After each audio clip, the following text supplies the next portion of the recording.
আইপিএলের সপ্তম ম্যাচ শুরুর আগে লিগটির অফিসিয়াল এক্স হ্যান্ডেলে পোস্ট, আরেকটা রান উৎসব হচ্ছে তো হায়দ্রাবাদে। লখনৌ সুপার জায়ান্টসের বিপক্ষে ম্যান ইন অরেঞ্জ আর্মিদের বাউন্ডারি তাণ্ডবের আশাতেই তো তখন ছিল ক্রিকেট সমর্থকরা।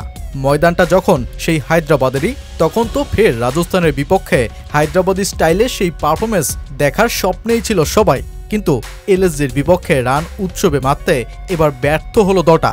শার্দুল ঠাকুরের বোলিং তোপে অগ্নিরূপে ধরা দিতে জানা হায়দ্রাবাদ আজ নেমে আসলো মাটিতেই।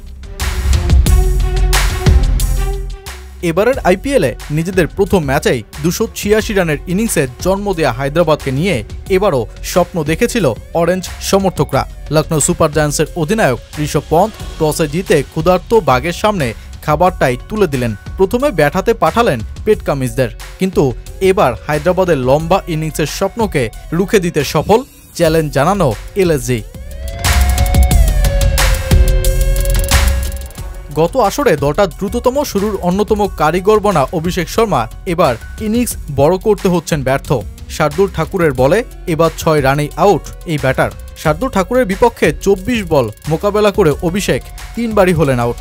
আর এই ওপেনার ব্যর্থ হওয়ার ঠিক পরের বলেই গত ম্যাচে সেঞ্চুরি করে ময়দান কাঁপিয়ে বসা ঈশান কিষানও ঠাকুরের সুইং বুঝতে ব্যর্থ হয়ে বল সোজা পন্থের হাতে তুলে দেন ক্যাচ। তবে এই চাপের মুহূর্তেও হেডমাস্টার ট্রেভিস হেড খেলে গেলেন নিজের চিরায়ত ইনিংসটাই।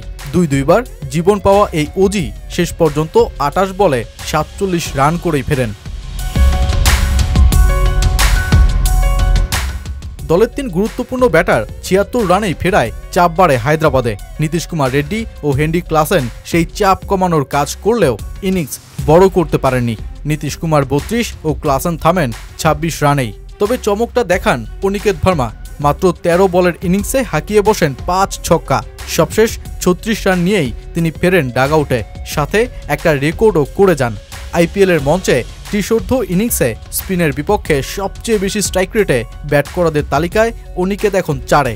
আজকে তার স্পিনের বিপক্ষে স্ট্রাইক রেট ছিল 366.66। যেই অনিকেত শো শেষে অধিনায়ক কামিন্স হাঁকিয়ে বসেন 4 বলে 3 ছক্কা।